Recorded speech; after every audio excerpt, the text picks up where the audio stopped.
Welcome to the Board Game Snobs podcast. Critically harsh reviews with a touch of class.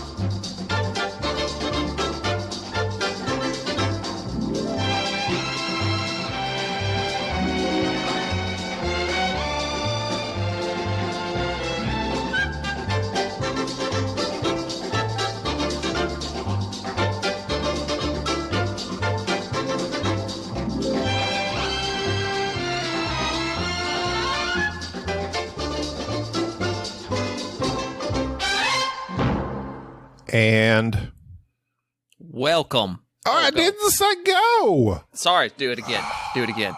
Jump the gun. You're really excited. Premature starting off. Rich. Premature introduction. Yes, go ahead. And introduction. Vamos. Well, hola, and welcome to the Board Game Snobs podcast. This is the only podcast that you are going to enjoy for the next 30 minutes because once we start talking, you're just not going to want to turn us off. Maybe because of our sexy, sultry voices. Titillating. Titillating. I like that term. Send us an email or hate mail at boardgamesnobs@gmail.com. Yeah, we're going to talk about a few things. One of which, if you don't mind, Gabi, if I could be so presumptuous, instead of you doing your normal banter, I would like to kind of take the edge off that for a little bit. Oh, okay. Let's kick back. I can relax. Oh, I know you can relax, but I mean, kick back and relax. If there's one thing I know how to do, it's relax. What is relaxing to you? This right here. Exactly. Talking to you and drinking Kilburn. Hearing your voice, I'm relaxed. It needs to be a little bit softer, a little more whispery, and I'll be asleep. So we were on Sporadically Bored, perhaps you've heard of it, another podcast based in Britain. And they had several questions that were posted for us in their Facebook group that we unfortunately didn't have time to answer. And I made the mistake of saying we are going to answer these at another later date. We're stealing them. It is now at that later date. And so I will read these questions to you, and we're going to do our best to answer them. So Gabi, this one has to deal with movies. And this is asked by none other than Michael Vanoy. Tanoy Vanoy. Let's not have that discussion again. What movie trope annoys you the most? Asked Mr. Vanoy, the Tanoy. What annoys you the most? Fortunately, I had seen this question, and I have prepared an answer. It's usually in movies where people gain powers of some sort, and for no reason at all, they decide not to tell their dearest, closest, bestest loved one or friend or family. So you mean to tell me that if you gained some sort of power, you would right away text me and be like, Jerry, my skin is super elastic or something? Yes. No, well, I don't know that I would go out of my way to tell somebody, but I wouldn't go out of my way to keep it a huge secret just for fabricated dramatic tension. Just so now he's got a secret that he can't share. So now she or he doesn't trust him. He's being weird. What's going on? I hate that. It's happens all the time on the CW. Fabricated dramatic tension. That is a great phrase. That needs to be on a t-shirt. Write that down. Don't tell Aunt May. Is that Spider-Man? Because she'll rat me out to who? Yeah. No, no. The thing is, they usually say to protect them. If you're a bad guy, you're going to kill Spider-Man's nearest relative anyway, whether she knows it or not. That's stupid to me. I could shoot webbing out of my orifices, Aunt May. I mean, that's something. How do you have that conversation? How do you have that conversation? You just demonstrate it. If I had some sort of weird power, though, that couldn't be demonstrated, what if I could hear the thoughts of goldfish? That's something I would keep to myself. That'd be like, that's why Jerry never goes into PetSmart. Well, I mean, okay, now see, but that's different. Now you've stumbled upon something different. If there's something that is completely insane, such as I can hear the thoughts of goldfish. Not the crackers. Those are, well, they're non-sentient, so, or maybe they are sentient and we're eating them and they scream and I found with that each out. bite. Yes. Okay, so if you discover that, well, that might be a little more iffy than say, I can climb on walls and easily show you so as to assuage any fears or doubts about me being weird around you. I can control anything that's green with this ring. But then again, that does kind of freak me out that this trope has caused young people who actually have superpowers to hide them. What if Enrique actually has superpowers and he just won't tell us? Maybe he is Batman. No, his superpower is he can drink Dr. Pepper hot in large volumes. Did you see the trailer for my man Pattinson being the Batman? Yes, and it looks so good. That looks like Nirvana song just kills me every time. That looks like the Batman I've wanted to. I don't know where I said this, but I have said Batman in the comics is one to be feared. Right. People are scared of him. I've never seen that in the movies. He looks goofy, or it's just not scary. This one looks like they're scared of him. I would be scared. Like he's a lunatic. And that's the Batman I want to see. People are making fun of the dark eyeliner. They're like he's like an emo Batman. But really, there has to be that beginning stage of a young Batman who's learning the ropes and is just vengeful and angry. And thus makes people fear him because he doesn't have the self-control that a much more aged Batman would. I think that's an interesting take, especially that they're using the Riddler and, of course, going for a darker theme, but also at the same time sticking to... And with a Batman, I mean, his is all emotional trauma. So he would be going through a lot of things, as opposed to, like we just said, like Spider-Man, like something that physically might change the way he acts. But don't you know that when all these superheroes get together for therapy and they're like, so how did you get your powers? Well, this guy, I got bit by a spider on a school trip. And the other one's like, what happened to you? Oh, I stood too close to a nuclear reactor. What about you, Batman? My parents were killed. In front of me. Starts uncontrollably weeping. And then he decided, I'm going to clean up the city. My mama, what's his mama's name? Laura? No. Oh, Martha. Martha's pearls bounced in front of me. As a small child, I dream of her pearls bouncing. What's with the pearls? Every movie, What is with those every pearls? freaking movie, you see them pearls bouncing off the sidewalk. The original Batman, Jack Nicholson, the Joker, shooting that poor Martha and those pearls bouncing. That was the first thing I ever saw in a movie theater. And that still, to this day, sticks with me. Yeah, that was the first movie I ever saw in a movie theater. My first movie, wow, you had a different set of parents than mine. Well, I snuck into that. Well, they were having it was this old movie theater that just had 2 screens. And so one side was always kids movies, like The Little Mermaid and stuff like that. Disney stuff. And Disney stuff. They would just repeat old Disney movies. That's all we had back in the day. That was for children, was Disney. So we'd go there to watch something. I would sneak out. And I snuck out and watched one of the greatest films of all time. And I remember the VHS tape. I remember my dad buying the Batman Michael Keaton VHS tape and my dad laughing every time. We rewound it, that part where Jack Nicholson pulls that big old long gun out of his pants. And my dad's like, there's no such gun, son. No, there's not a gun like that. But if there was, I'd buy one. It was, anyways. I think I remember all the Disney. Idabel, Oklahoma had a cinema much like that, like 2 screens. And all I remember is mostly Disney movies. I believe I remember Peter Pan or it was just a movie cartoon back then, Song of the South. I think they had re-released it. I was a kid. I was like, oh, the the rabbit and the singing, there's a bird on my shoulder. It's a small world come from that movie? There's a lot of stuff. And just think how times have changed. I know. I mean, it was nothing back then, 1980, and that was the re-release. Yeah. But now you cannot find that movie.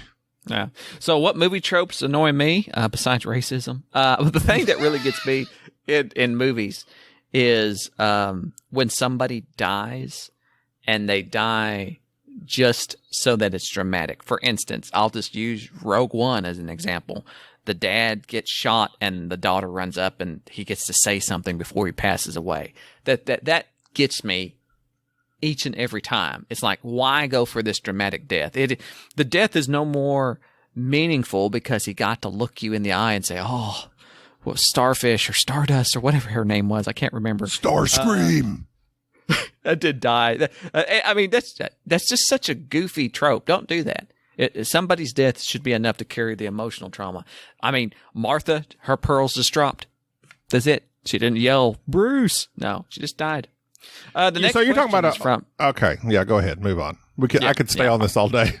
I could do this all day. What's that from? You won't know. Do too. What? That's Any Given Sunday. I don't know. My man Jamie. Our good friend Cody Sonnengard. Sardengard.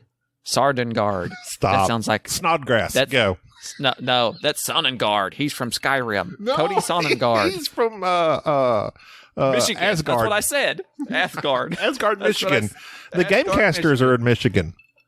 From the Sonnengard. He says, how do you learn about new board games to try, and what hooks you the best into trying particular games? So I generally learn about new board games from just, getting on BGGs, looking at the hotness when it used to be on there. But mainly also, I've signed up for a lot of news releases. This sounds stupid, but from different companies, just so that they'll email me and say, hey, this is... No, I like news releases. I was reading Jamie Stegmaier's. Yeah, there you go. And now, as particularly what hooks me into trying particular games, at times I'll go down to Madness, which is the store down in Dallas, the big board game shop, about every 6 months, and I just amble around and see games that I haven't heard about and do a little bit of research on them. I'll take a picture of them, write the name down, and just go, okay, I'll look into that. And what generally hooks me is, one, the mechanics, two, the board. Like, does the board look like it has been designed by a sane person that knows, not just pieces everywhere and tracks, but something that looks playable. And really, I'll watch a playthrough, and after the first few rounds, that generally gives me a good idea of what I got going on. So that's how I do it. And then Gabi just listens to me. Pretty much. I used to listen to many, many podcasts, and if they ranted and raved about a game, I would go check it out on Cool Stuff and then just buy it, without any sort of looking into. Then I started watching Watch It Playeds and playthroughs and Paul Grogan and there's all sorts of people that do playthroughs now. John Gets Games. Love John Gets Games. And even those have not led me astray. It's not their fault they led me astray, but just watching them play it, I was like, the one I go to is Tapestry. I watch it played. I'm like, that looks really like something I would like. I did not like that game. So even though Watch It Played. So now I pretty much just rely on Jerry. Jerry has access to the internet more often than I do now. So I'm like, what's going on? What looks good? Richard Simpson asks, what's Jerry's opinion on social media? Richard knows my opinion about social media. You love it. I dislike Twitter with a passion, and Reddit is slowly getting up there. Let's see. What's another one? But you say so many things on them. Oh, I wanted to go back to Jamie's newsletter real quick. The only reason, of course, there's an expansion for a Tapestry coming out, but down his list, I do like his little calendar thing. Oh yeah, he does a good job at his releases. That he'll have okay, this expansion is it's coming out. Then this game has got this code name for it. Games that are coming out. But I saw in design stage Viticulture expansion coming out. Does viticulture need an expansion? That got me excited. I would say for me personally at this point, yes. Because, as I have mentioned, viticulture I love that game, but I've kind of played it. I need something to refresh it for me. And I not jokingly, I tweeted Stegmeyer, Stonemeyer, whatever, one time and said, they need to, redo viticulture, give it the Napa Valley, like so many games come out with different versions of pretty much the same game. They could do a viticulture with Napa Valley, but with some various different mechanics. And he's like, yeah, I made Tuscany. It was kind of a snarky retort, if you ask me. I was like, oh. That guy. I hate that guy. And I was like, oh, okay, well, I have Tuscany, and yeah, it's good, but I was thinking about a revamped board, or, just, I'm ready for a new version of viticulture, a redux. Yeah, viticulture, Olive Garden. There you go. Jordan Cruz. I can't say that name right. I mispronounce everybody's name, so I'll just mispronounce yours. Jordan Tom Cruise. I'll do what Dan does. Oh, please do. Please. Join my Patreon. Would you keep a game in your collection solely for its beauty, even if you never plan to play it? Absolutely not. No. I don't have games to look at. I would not. John Carl Brown. I like that name. I like people who have middle names. My middle name is Dale. Jerry Dale. John Carl Brown. J.C. Brown. That's a strong name. I need to know the ancestral Except homeland. Usually 3 named people are serial killers, John Wayne Gacy. No, or they're presidential assassins. I need to know the ancestral homelands of all the podcast participants because North American, and that's how we do it. Well, I'm from Oklahoma, but I'm 75% Irish, Scotty's Brazilian, and also a Texan. Or Chilean, get it right. Yeah, that's what I said. You're hairless Chilean. And Enrique is Hispanic, but he's also an Oklahoman. Let's see. Oh, Mike Looney, did you try the Bagsmore cereal? Yeah, if you had listened to the previous podcast, you'll know I was munching on those things, and they gave me the diabetes. So thank you. I'm on Lantus now. R.I.P. Wilford Brimley, that is. Wilford Brimley. Let's see. He recently passed away. Did he? Yes. The oatmeal guy? I love the oatmeal. Diabetes recently passed away. Didn't know. Not the disease, but the guy that made the disease prominent. I don't think he made the disease prominent. August 1st, 2020, he passed away. That's terrible. That is absolutely terrible. Paul Catley. I remember Wilford Brimley was in some TV show or series, and it scarred me as a young man. If anyone listening has any idea what I'm talking about, he was a cop, I believe. He's always a cop or sheriff or something. It was a TV. Back in the day, they had miniseries. For some reason, in my child brain, I think it was a miniseries. He's walking somewhere. Someone throws a pick, not throws it, but they swing a pickaxe at him and drives it right into his chest and kills dear Wilford Brimley in whatever TV. I remember that vision in my brain. He gets a pickaxe in his chest. If you know what I'm talking about, email us. Because I don't know what that was from. Just like I remember the first werewolf movie I seen that I could not sleep at night. I could not sleep after I seen this movie. They're following these railroad tracks. They're like these railroad people, and they're like, see these footprints. Oh, lo and behold, it's a werewolf. A swing, off goes this guy's head. The head just spins through the air, hits the ground, rolls. It's some werewolf movie. No idea what it was called. Scarred me. I could not sleep at night, scared to death of werewolves. But Wilford Brimley and the pickaxe also, huh? That all sounds. I'm going to have to interject there. That all sounds creepy. I stepped out for a moment. And you were gone? I was gone. Wilford Brimley. I had to answer the door. Wilford Brimley and diabetes. I don't know where you're at, so we're moving along. Paul Catley asked, have you breached lockdown rules to play a board game? We didn't breach the rules, but there was a small let up. Was it back in June where we did get together briefly. We played one. The last time we got together was when we were like one time. So, yeah, well, it's like when they opened up Texas and Oklahoma, and we're like, yeah, let's play a game. And then, like, everything blew back up. So we're like, maybe it's best we don't. Marcus Brisman, the snobs often talk about drinking alcoholic beverages. I'm curious about gaming. Do you also drink when gaming? Oh, we already answered that. We answered that one. Yeah. What's your views on asymmetry? Well, that's lopsided. That's what I think.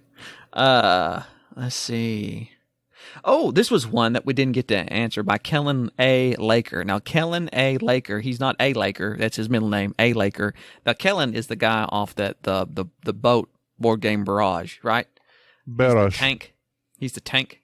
The he red said, since tank, you don't usually talk about board games, blue, has it or green. occurred I don't that know. you actually, the closest board game media to celebrity personalities like Paris Hilton and Kim Kardashian?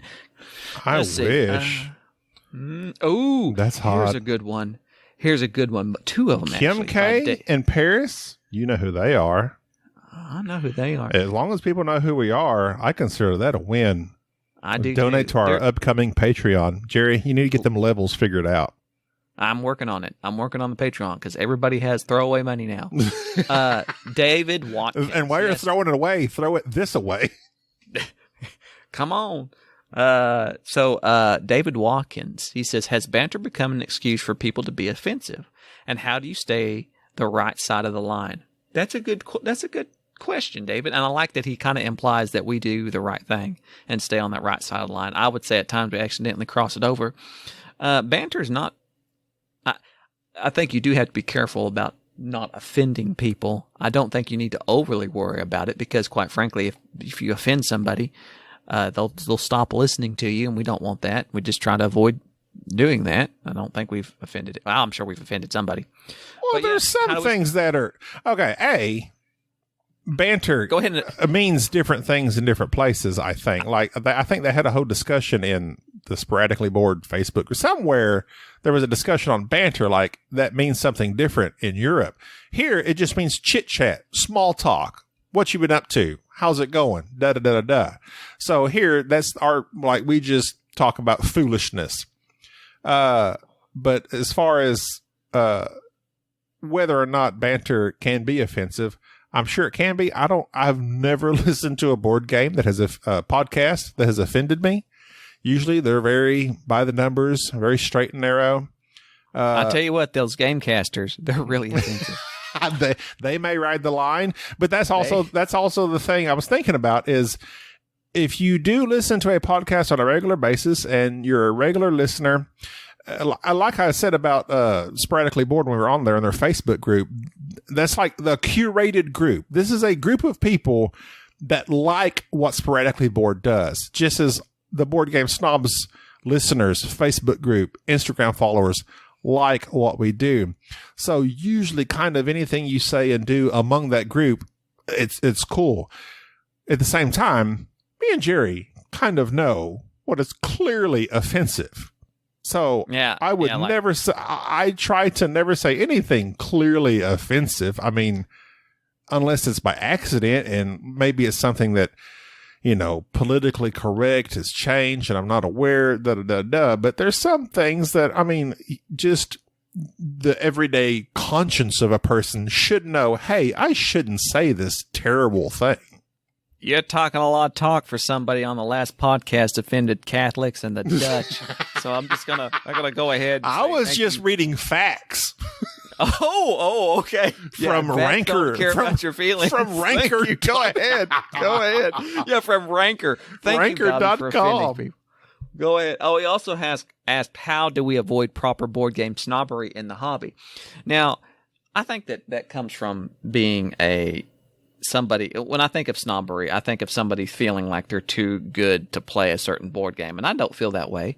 I think that, well, now there's certain games I've played that I don't like, but I have to play them to know that I don't like them, such as, Marchikoro. But I've played some stupid games that I really enjoyed. Happy Salmon.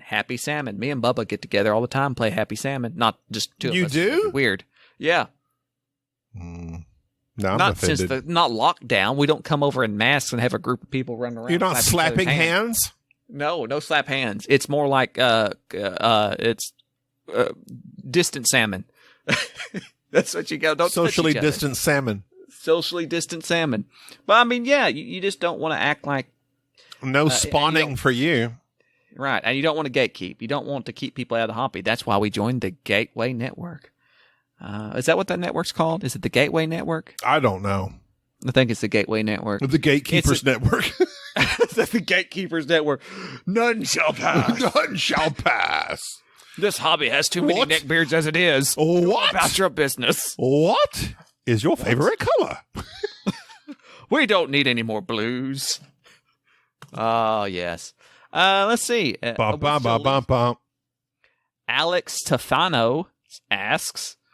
Paisano Tafano. He was on The Sopranos. What's your least favorite country you've never been to? Well, Dutchland. Boston. Country. Oh. Least favorite country that I've never been to. I don't think, strangely enough, that I would enjoy, okay, I've been to Mexico, but I've never been to South America. But it's so hot down there. How dare you? The land of my people? I don't think I could handle the land of your people.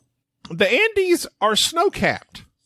I know, but then that show Alive where those soccer players had to eat each other, and then they sang Ave Maria. I don't want that to happen. Well, that's a... I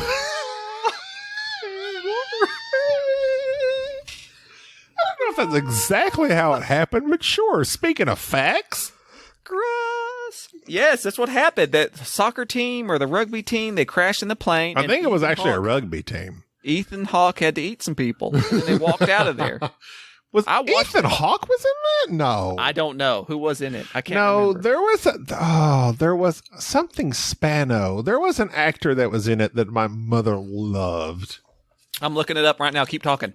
We're talking about the same thing. We're talking about a movie and actually, I don't even know that I don't know if they were in Chile. They were in one of those countries, Chile, Peru, and they crashed. There it is. Are you ready? Okay, go. So, it was Ethan Hawke.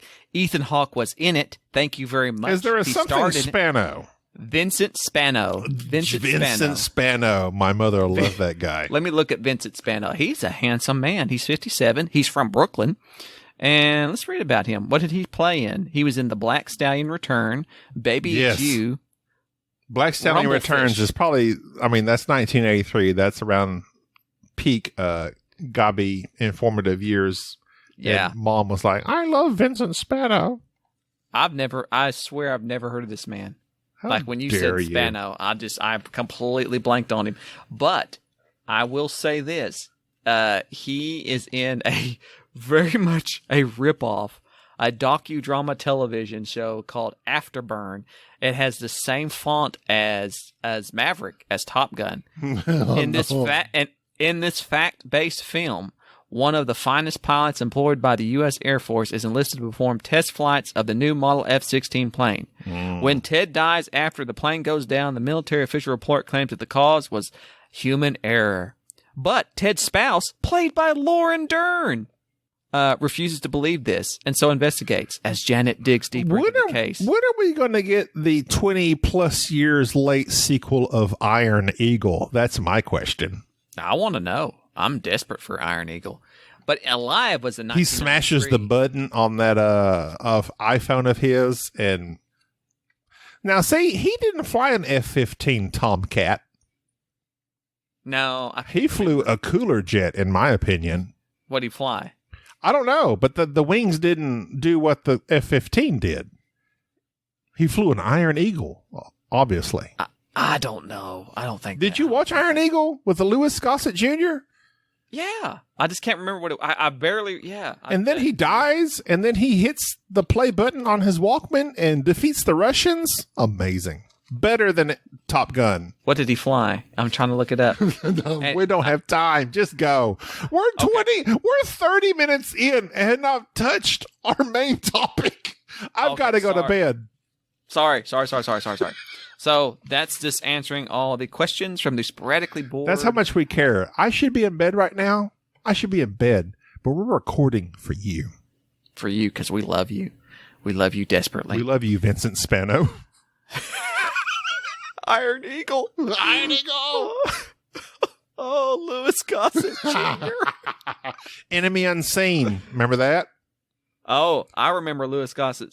I remember him from give me a second. An Officer and a Gentleman. Never seen it. No. I've never seen that movie. No. You're kidding me. I've never seen that movie.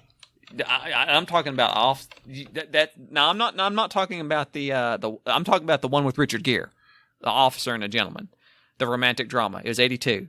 I'm not talking about the other one that everybody gets confused with it. Louis Gossett Jr.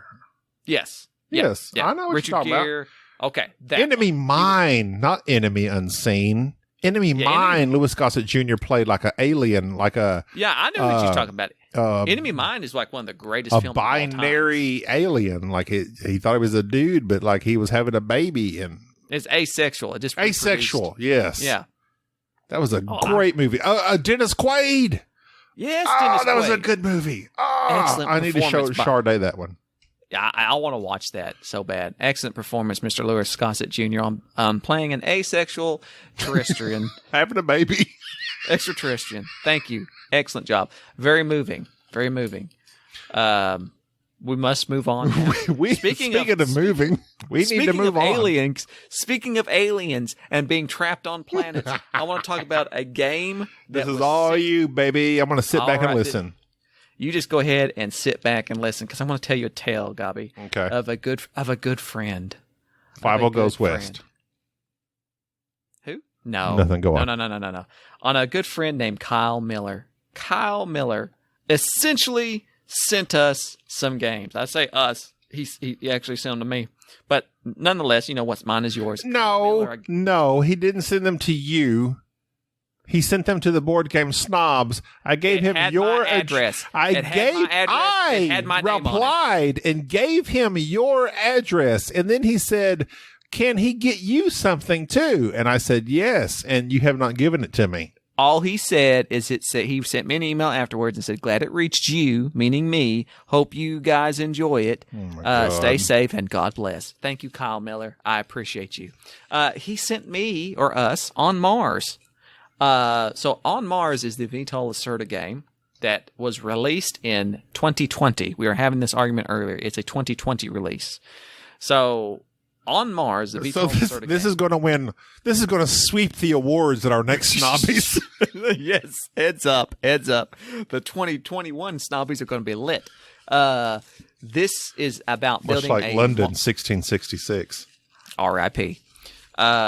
This is the game of building the first Martian colony. It's semi-cooperative, kind of, sort of, and it has a lot of mechanics. It's a beautiful game. Peter O'Toole did the art. Ian O'Toole. Lawrence of Arabia? I was thinking more of Zulu Dawn. This is some really old art. Those blue eyes, they get me every time. Every time. Those eyes. Peter O'Toole. That's the sign you're listening to an old man's podcast. I wonder, Ian O'Toole did the artwork. Is he related to Peter? Oh, that's good stuff. Vital Lacerda. So if you, most people in the board gaming community know Vital Lacerda. Designs are very complicated. As a matter of fact, it's been said that On Mars is his heaviest game. It has a weight of 4.6 on BGG. I'll say this. I was very excited to lay the game out and to look at the artwork. It's beautiful. The rule book, as soon as I opened it, I knew this is going to be a problem. I was not going to read this rule book and understand exactly what needed to happen. Paul Grogan, though, who also wrote the rule book, does a nice 45-minute playthrough on gaming rules. I watched that 45 minutes, and 45 minutes later, I knew how to play the game. I was very pleased with the video as a whole. I then went back through the rulebook, glancing through it, and picked out little parts that I wanted to make sure I understood. And then after setting up the game, which is difficult to set up a little bit, I was ready to go. It has a solo to it, which I'll talk about here in a moment. But as with most games that I play, the first time I play them, I always set them up 2-player, and I just play 2 separate players, just trying to kind of get the feel for the strategy. Now, one of our listeners, I believe, had mentioned to me once before and had made a request, actually, that I was going to talk to Gabi about while he's up going to the bathroom. I cannot seem to find the email. What in the world? I'm terrible at this. Let's see. Oh, I found it. Here's the email I was looking for. It's from a Nathan Tompkins. Mr. Tompkins writes, "Hey, Snobs, I've written once before. Absolutely love the show. Dad jokes and puns and so forth. Just one thought, though. When you do game reviews, could you please do a lot more coverage on the component's quality so I'll know whether to buy the game or not? About 10 minutes after cardboard thickness, whether the cards will be nicked, whether wooden cubes would have to be replaced by custom models, and whether components properly fit in the insert should be part of the review." So basically, Mr. Tompkins has requested that we talk more about board game quality of the components. Which is Did you tell him you're not the boss of me? Well, no, but actually I think this is a good point. Oh, for 2 reasons. One, I don't necessarily focus a lot on components when I'm thinking of a review. I just talk about what the game looks like. I will say this. On Mars is a beautiful, beautiful game, and the components are top-notch. Pretty much any Eagle Griffin game that you're going to buy that's designed by Mr. Lacerda and his friend Mr. O'Toole are going to be of excellent quality, and this one is very nice. So in On Mars, not to bore anybody with how you play this game, because I will not do a good job about it. I just want to talk about how it feels. Now, the mechanism of the game is pretty straightforward. You've got 2 sides of the board, and it's pretty much action selection or worker placement. There's these 5 spots on one side, 5 spots on the other. And if you're in space at the space station, you're on this side of the board. If you're on Mars, you're on this side of the board, and you have these action spaces. The action station space shows a meeple, then you have to space. Are you the space in space? If it shows a meeple, you got to put a meeple there to use the guy. You got to put your little spaceman there to use it. If it does it, then you can just do the action, and that's pretty much it. That's the game. You know how to play On Mars. Yeah, done. Move on. Holy cow. I won't dive into the complexity of each little move that must be followed to complete your actual turn. But what is so interesting about this game is the timing on it. I've talked a lot in the past about games like Zulkin, that you have to time everything that you do. And when something works out and the timing is perfect, it's a great feeling. Now, I didn't really particularly enjoy Zulkin, but On Mars has a particular hook much like that. The space shuttle that's going back and forth from the planet of Mars up to the space station, every so few rounds, depending on which round you are on, the spaceship travels, and you can travel with it. So you can go up into space to the space station and do research and get materials that you need and hire crew and so forth, scientists. Or when it comes back down to Mars, that's when you have the chance to build buildings and to kind of move your rover around and explore. That's where the timing of the game, you have to really think ahead of where is this space shuttle going to be at? Am I going to hop a ride on it? And am I going to go down to the planet and do as much work as I can before I go back up to the space station and have to research something? That is a very neat feeling. Mm-hmm. And it requires a lot of patience and a lot of timing. Rocket and what ends up, it feels like a long time. It feels like. Keep talking. I'm going to sing in the background. Go ahead. It really does feel like that. She just when you're about bags last night pre-flight, 0 hour 9 a.m. and I'm going to be high as a kite by then. Rocket Man. You're supposed to keep talking. I'm not gonna. I can't. You're enchanted. You're enchanted. I can't. And so I would just much rather just push through this and say, okay. Quite frankly, much like a hemorrhoid, push through it. I'm about to. On Mars is my favorite Vital Lacerda game. It is one of the best games I've played here recently, and I am super excited to play it again. I don't like the solo. I don't like the there's a deck of cards that you play against a bot that moves around and takes up spaces. I don't want to mess with the solo. I have played it multiple times on either TTS or just sitting it up 2-player and just going back and forth and trying to learn the strategy. It's amazing. It works. Wow. In such a way that I've not seen a board game work before. Wow. So as far as board game designers and clearly just to create a board game to me requires a level of genius. I mean, you have things, mechanisms interacting with each other that I could not possibly myself comprehend. Where do you rank, I would say this game specifically, but as well as the rest of his games, because even though you may not like them, like the Gallerist had mechanisms that interacted with each other in a very nice way. How would you rank Vital Lacerda's design level against other? I don't really know. I know what I'm trying to say. I can't express it. I think what you're trying to ask is how is he compared to other designers? Like, as far as who's his contemporary? Who is on the level of, like you were saying, like when you're reading the rule book, you cannot even comprehend what he's trying to do.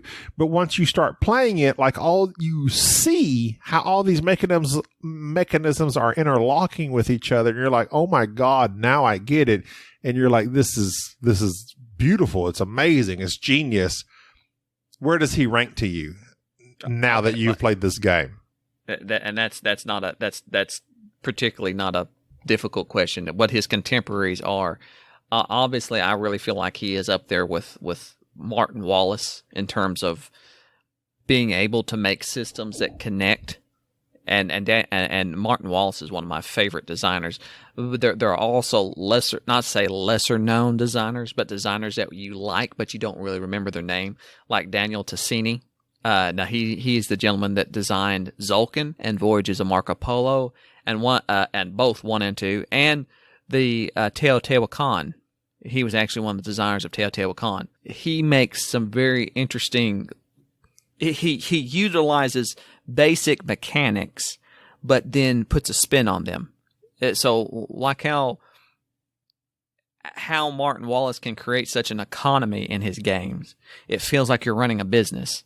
Zulkin and Voyages of Marco Polo and Teotihuacan, they all have very basic mechanics, but they all require some twist on it. Like with Zulkin, it was the timing, and Teotihuacan, it was this try to get all your dice in the one area and having to manipulate these tracks. In Voyages of Marco Polo, it's this idea of I need these resources to travel on this map.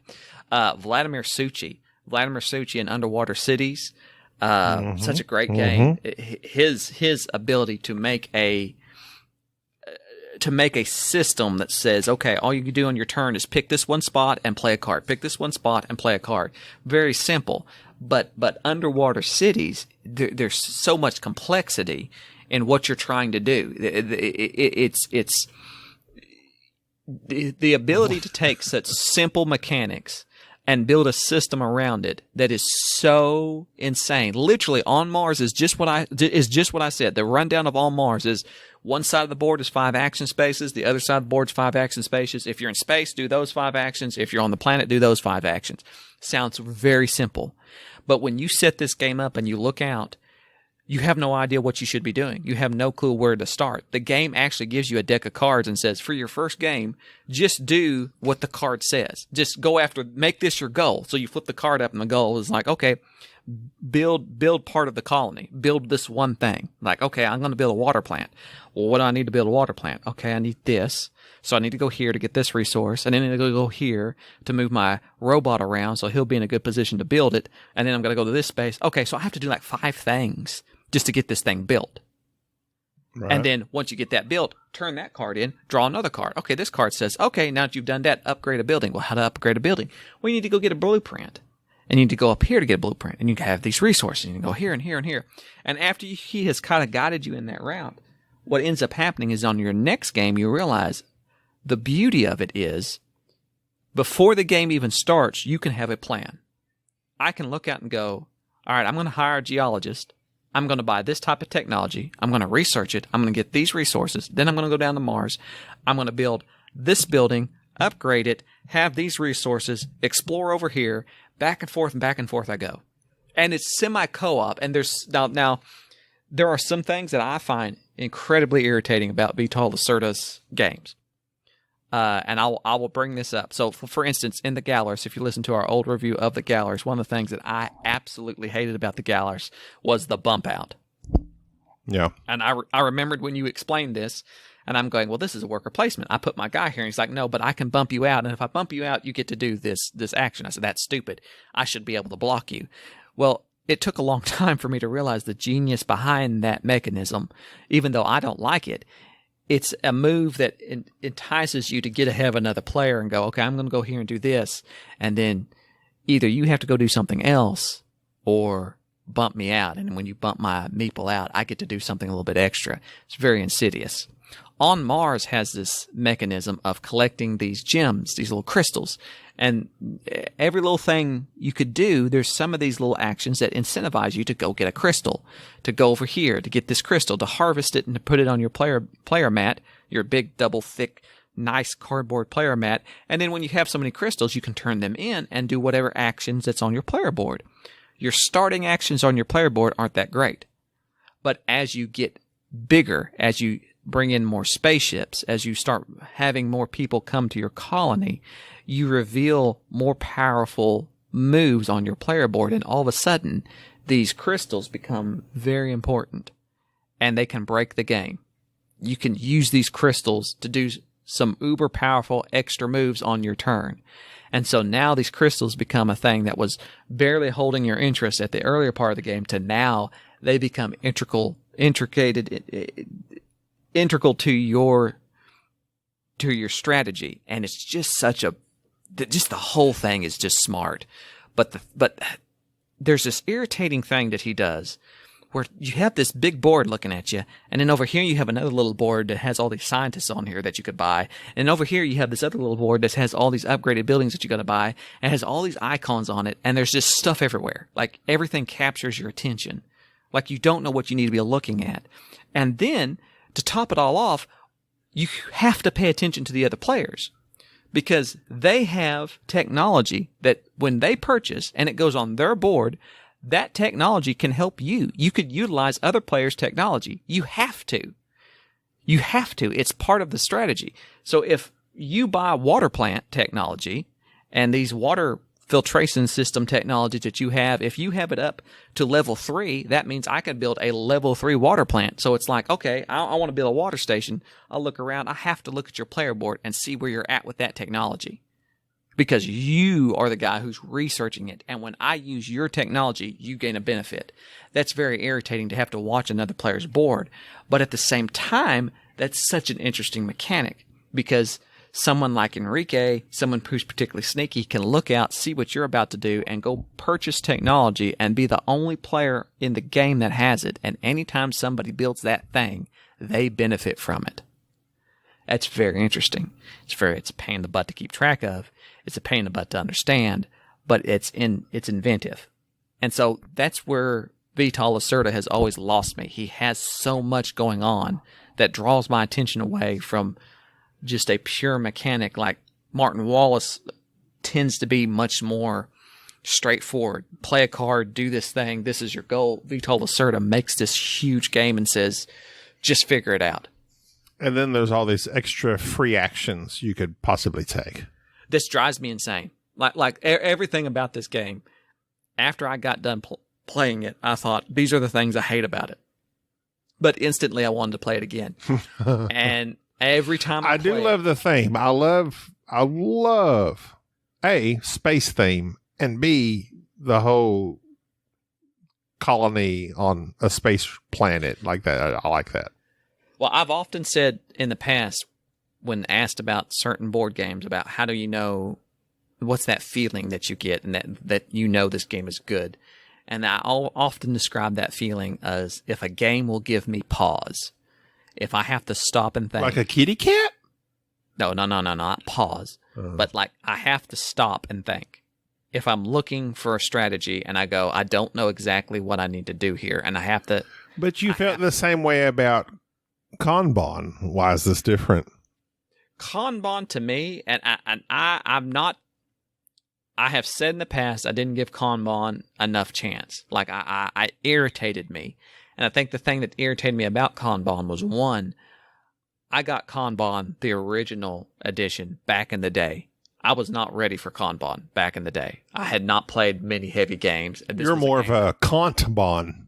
Right. And when I played Kanban, I was frustrated because it's supposed to be a solo game as well. There's supposed to be all this stuff that you could do with it. And I was not. All his games are solo. I find that interesting too. Well, they're solo capable. I'll say that. But I would give Kanban another chance. But Kanban did not make as much sense to me as On Mars. I will say that On Mars has given me more of a impetus to look at more of his games. Like I've enjoyed Escape Plan. Mm-hmm. I have Vinos, not the deluxe edition, but I have the old Vinos that a lot of people say never played it. I've opened it. I've read the rule book. I thought this is interesting, and I put it away. You liked Escape Plan? I liked Escape Plan. Vinos looks interesting. Kanban, I'm willing to give it a second chance. The only game of his that really fell flat for me was the Gallerist, and even still, I would say that I would give that another chance just because I can't quite verbalize what went wrong with the Gallerist. I just know there was a lot that I didn't like. Yeah, I really, that game also had incredible components. It had the freaking little easel you could put your painting on. I mean, it's just every game. That's why almost all of his games are like well over $100. Yeah. Which is why I thank you, Kyle, for sending this. Yeah, exactly. From what I can find on BGG, his first design maybe was Railways of Portugal. Vinos is one of his oldest ones. That may be his first original design. He made some game last year called Dragon Keepers. Never heard of it. He made Lisboa. That's a game that, again, I've heard very divided things on. Lots of people like it. And I think that he's a very polarizing designer. Right. Either people love him or they don't even mess with him because they know this is going to be too much for me. And me and you have kind of veered away from that style. That's why I'm intrigued with this game because, yes, while those games, if you can bear through the bear of a rule book, finally figure all the crap out that it's doing, yes, it's enjoyable, but in the end, is it worth the time and effort to learn the game, set up the game, take down the game, when you could play something like Barony? I will say this. This game gave me the same feel as Robinson Crusoe. Like when I finally when I finally learned Robinson Crusoe. I'm out. You're not paying attention to what I'm saying. I know what you're saying. When I learned Robinson Crusoe, it went deep into my brain, and it's like I know that game was complicated, but it was there. I always knew how to play it from then on, and I loved it because it just spoke to me. And for some reason, On Mars did that. It's been a long time since I played a heavy game that when I finally got through it, I was like, okay, this is... You don't have to go the rule book too much after that. No, like I went through the game and was just like, I looked it up to set it up to make sure I did it right, started playing it. First game, okay, looked up some rules. Okay, I did that wrong. Oh, I got to remember this. Okay, remember to pay attention to this thing. Second game, went through, read through the rule book again, walked myself through it, and then it's like, I'm ready to go. Yeah. It was just a very engaging game. And now, I wouldn't suggest it to everybody. It's a 4.6. It's a heavy game. I don't want to direct somebody to it because if you're not into playing heavy games, you'll be much like myself when I played Kanban back in the day and was super frustrated. And really, I think that kind of took the wind out of me for a little bit for playing heavy games. Anyways, that's my thought. I'm looking forward to playing it again and actually giving it a proper review. But right now, it's pretty interesting. I look forward to playing it. His earliest design, as far as I can see on BGG, and it's not even rated because it has expansion. Age of Steam expansion Portugal. That's what it is. He also did a Railways of Portugal, but that was 2019. But I think his first maybe big design was Venus. Probably. No, CO2. CO2 was come along right CO2 after that. says 2012. Yeah. Venus is 2010. CO2 is 2012. Okay. Yeah, I remember Venus coming out, and I remember CO2 coming out. And On Mars is 2020. Yeah. Escape Plan's 2019. So it will sweep the Snobbies next year because we haven't played anything else this year. It's the only game we played. It'll be like Sonic the Hedgehog. It was the only. What did you watch last year? Sonic the Hedgehog. It's going to sweep the Tenet. Oscars. Oh, Bad Boys. Don't forget Bad Boys came out like early February. Oh, yeah. Oscar was nominated. Will Smith, Anyways, Best Actor. Next week is the Snobbies. Everybody pay attention for that and send in your recommendations. You better hurry because we're going to record that and then it's over. You better hurry. And I will discuss Marvel Champions. Not during the Snobbies. Fine. The Snobbies are the Snobbies. Nobody cares about Marvel Champions. Okay. Then I will cut all this out. Okay. All right, bye. Bye. Thank you for listening to the Board Game Snobs. Stay classy.